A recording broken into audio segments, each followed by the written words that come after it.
Hello everybody, I'm Terry Owens with the District Department of Transportation, better known as DDOT, and welcome to DDOT Delivers.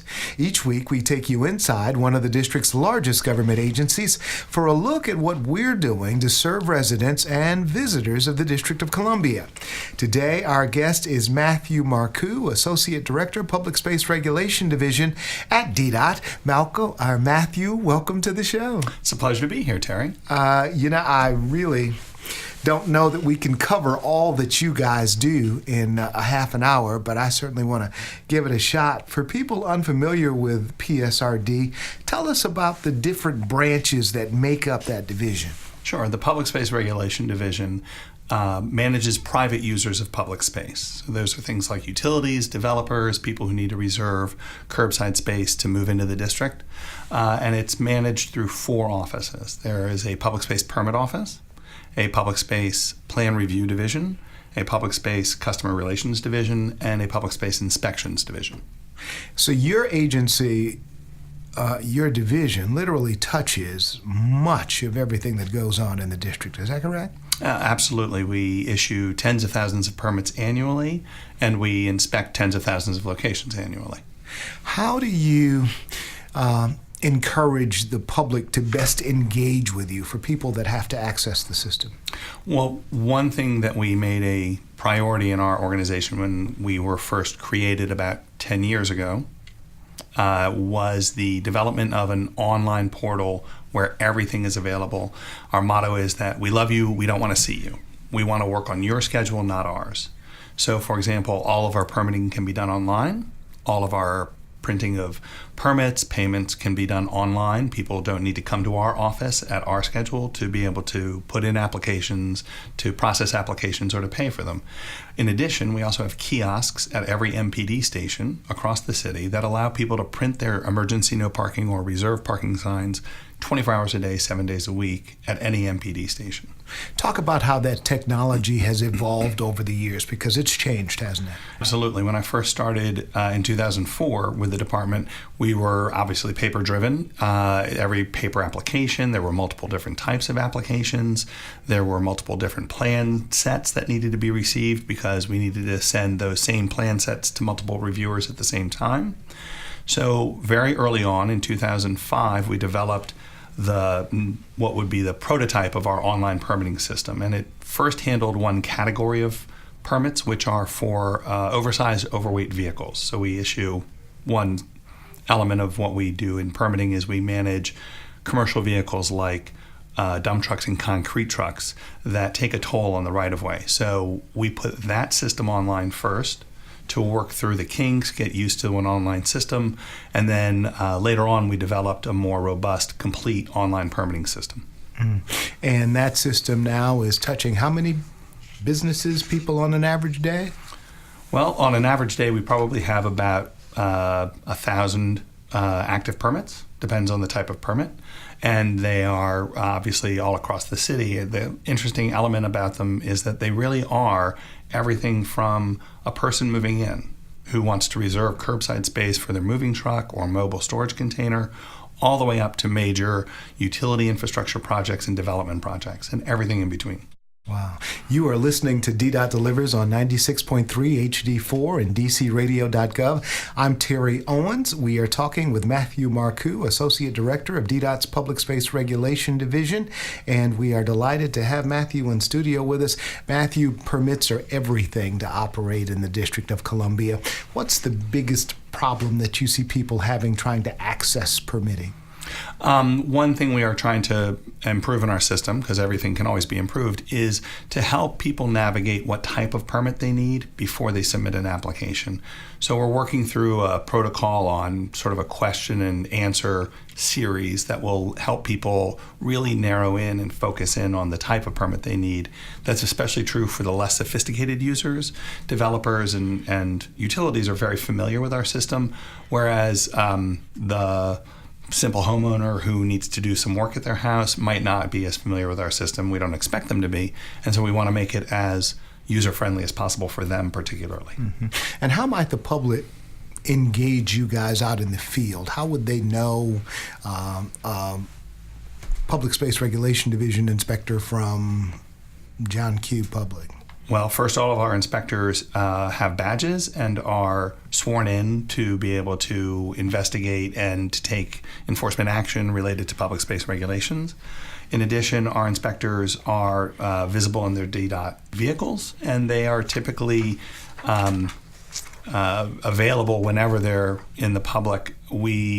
We train them to make sure that they are introducing themselves immediately whenever they're talking with somebody. Hello, I'm Inspector X with the District Department of Transportation.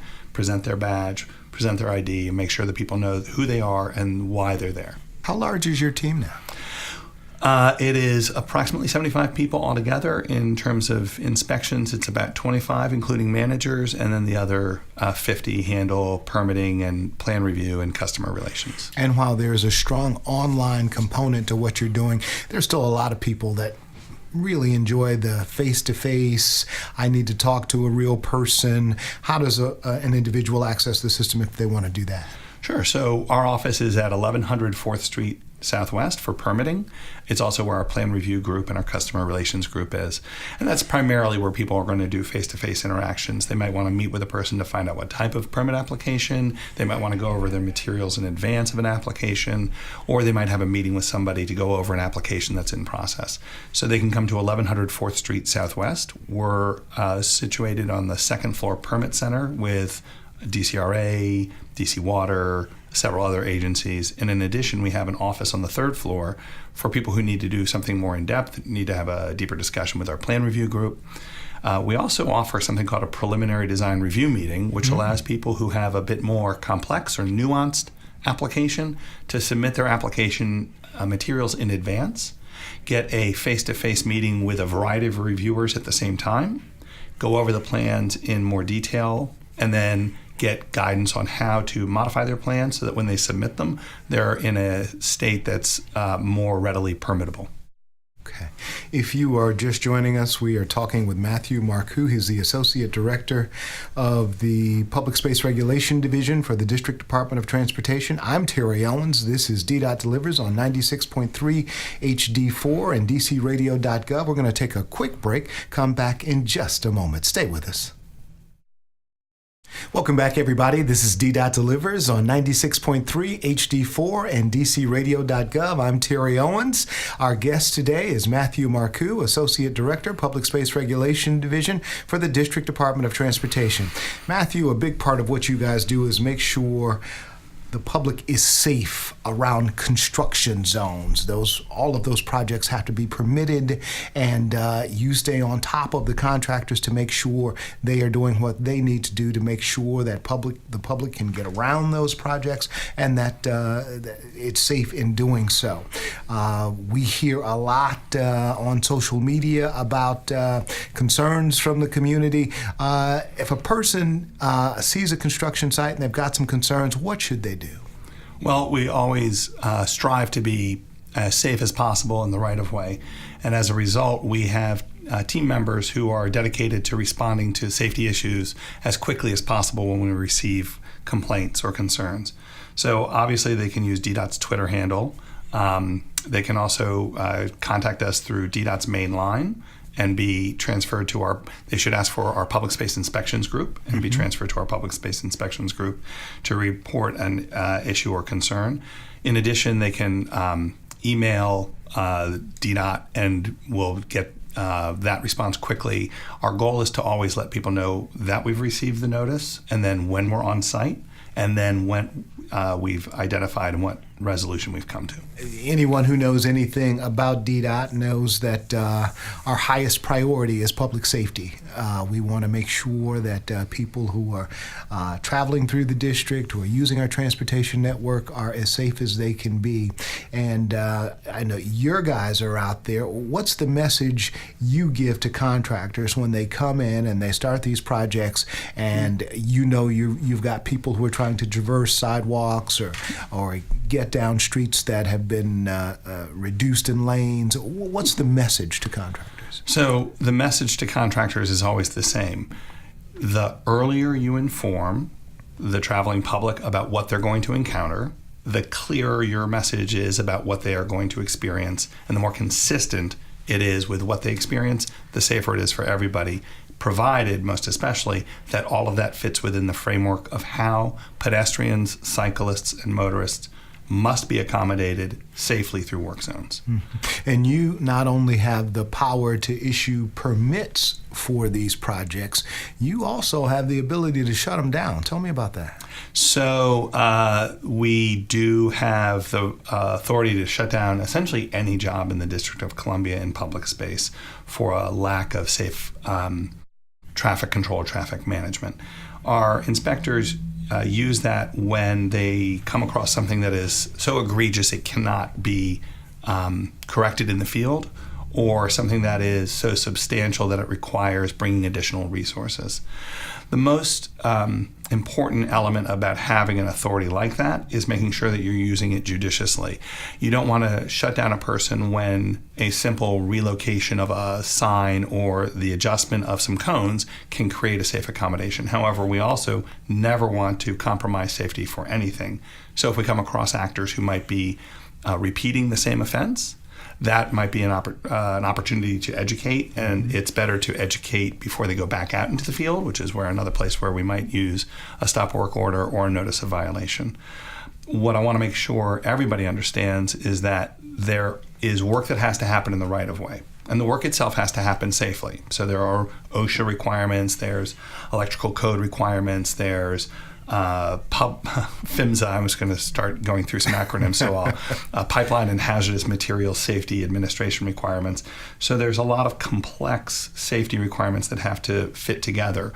For our purposes, all of those have to happen within a broader context of traffic control and traffic management safety. So we recognize that a work zone has to occur, but that work zone can't occur in a manner that compromises public safety. And we try to instill in the contracting community and in the permitting applicants and permit processors that they should be approaching it from the reverse angle, which is, how do I create the safe environment for the public in order for me to do my work, rather than how do I create the safe work zone for my people and then fit the public around it. They should be fitting into the broader public of public space rather than the public fitting into their context. Absolutely.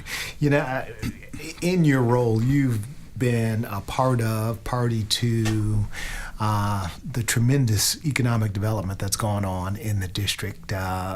From your perch, when you look at what's going on in the city, what goes through your mind? That I am very lucky because I get to work in a field that I think touches every life in the District of Columbia, and that when it's done properly makes the lives of the citizens better, and it fosters the concept that we are building the city of tomorrow. So we're working with the people who are building Washington, D.C. 2.0. But they should never, ever forget that they are working in Washington, D.C. 1.0. And most especially that the people who are here should have the safest routes to and from work, home, school, nightlife, etc., rather than the work zones governing how those people get around. Is there a recent project that stands out to you that is one that you think has really impacted the landscape, the sort of shape of the district? Well, it's been very interesting to observe from our offices how the southeast area around Nationals Park has exploded in development. One of the critical steps that we've taken, and this is an example of some of the work that we do, is we've taken what would have normally been perceived by the developers as individual work zones adjacent to each other, brought them into a room together and explained to them that no, you don't each have your own individual work zone, you have one broader work zone, and that each of you is contributing a part to that larger work zone, because the public isn't going to experience this as the National Association of Broadcasters work site. That's the one at South Capitol and M. And then, the Anchorage work site, and then the Skanska work site. They're not going to perceive it that way. Same thing is true for DDOT. DDOT's work zones are perceived as work zones the same as everybody else's.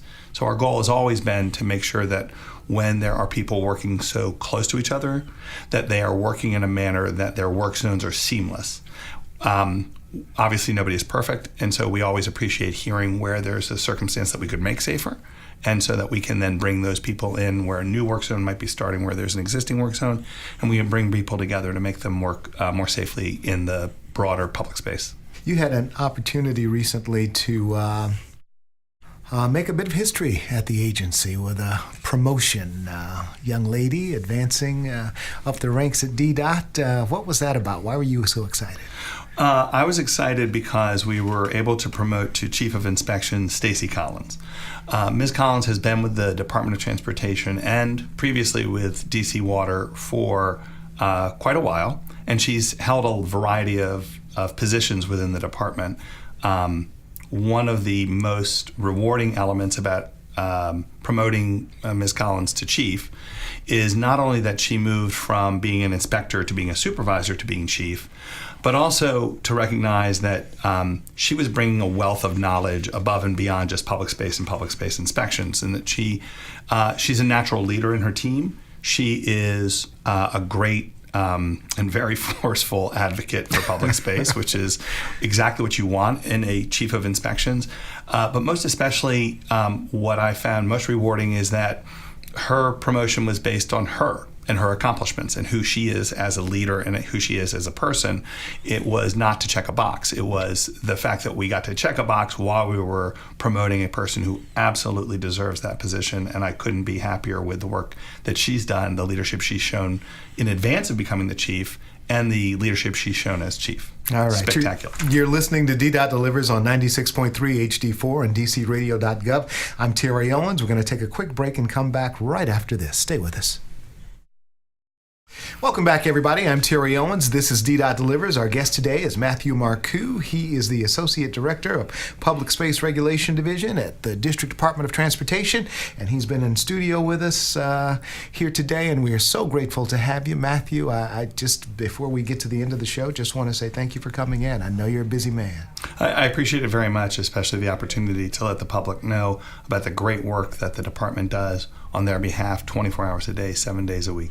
Most people don't get that. We are a 24/7 organization, aren't we? Absolutely. We have a group who are on duty all the time, overnight, every weekend, ready to respond. In my group, we have an on-call management team. We have inspectors who are on duty 6 days a week, sometimes overnight on Thursday night, Friday night, Saturday night because of entertainment permits. And so DDOT is a very 24/7 operation. What would you like the public to know about the organization that you don't think is so well known? Is there something that we do that you've seen over the years that sort of gets lost in all of the hubbub, if you will?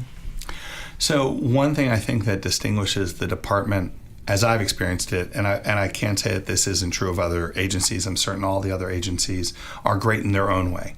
But I will tell you that to a person at DDOT, I have been impressed by their dedication to the work that they do and their recognition of the importance of what we do and how we are managing the citizens' most valuable asset. Everybody, I believe, that I've come into contact with at the department really commits to the vision and mission and recognizes the importance of not only what we're doing, but what we're working within for the citizens. DDOT is an organization of over 1,000 people now, and we are constantly looking for new talent, for people who are interested in public service, because that's what we all are public servants.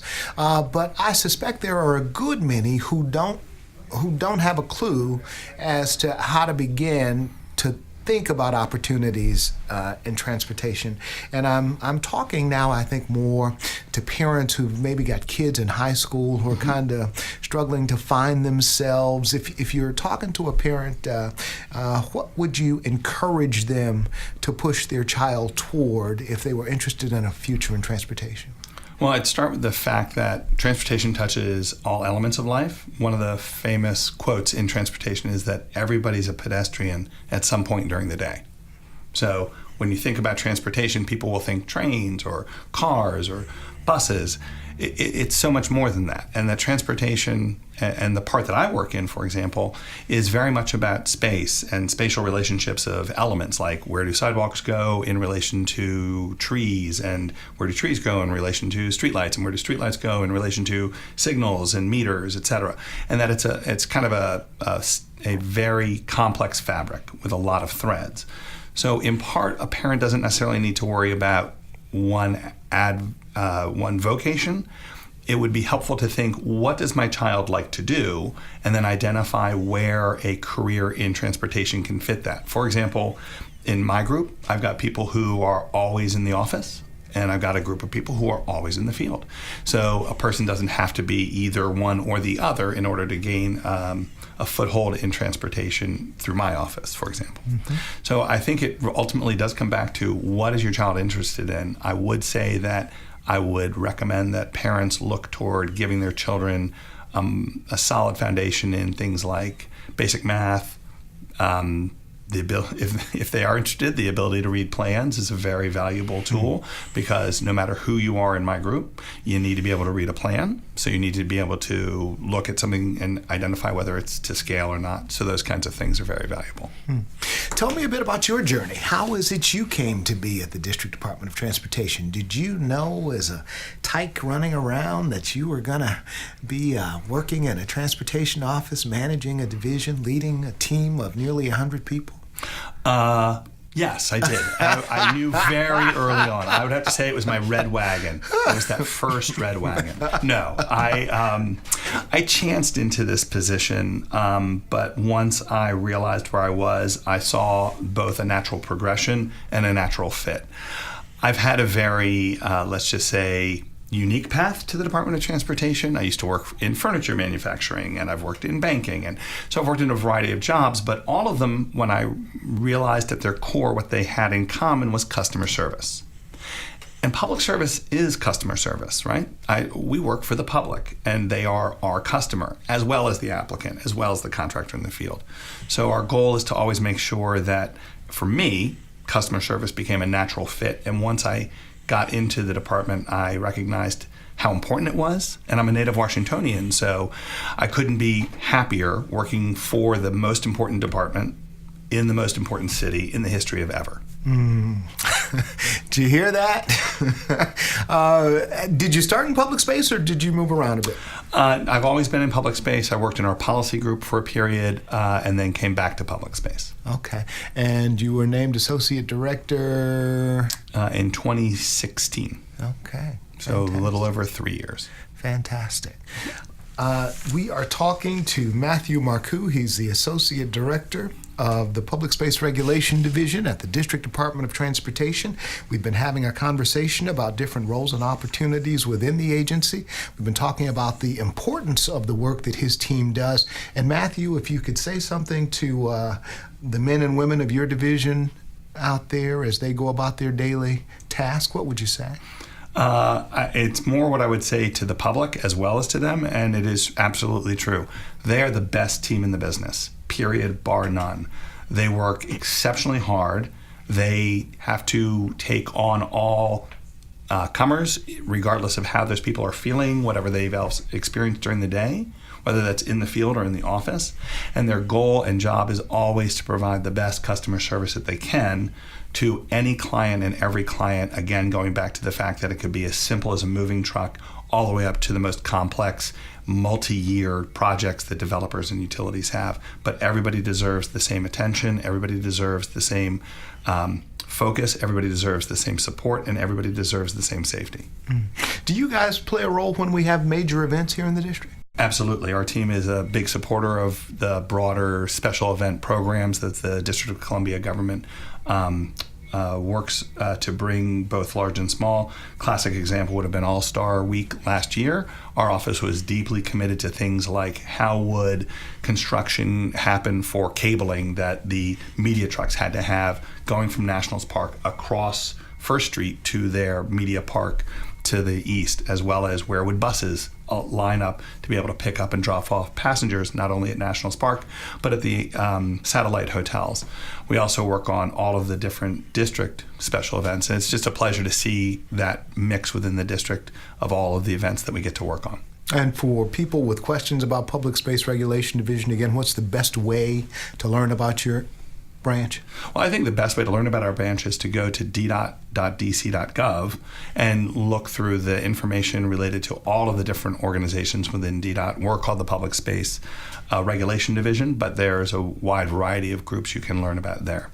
All right, our guest today has been Matthew Marcou. He's the Associate Director of the Public Space Regulation Division at the District Department of Transportation. He is a wealth of knowledge at DDOT, and we are fortunate to have him. Matthew, thank you so much for your time today. I appreciate you coming in. Thank you, Terry. This has been a pleasure. I really appreciate it. All right, this is DDOT Delivers. I'm Terry Owens. Join us next week for another edition of DDOT Delivers.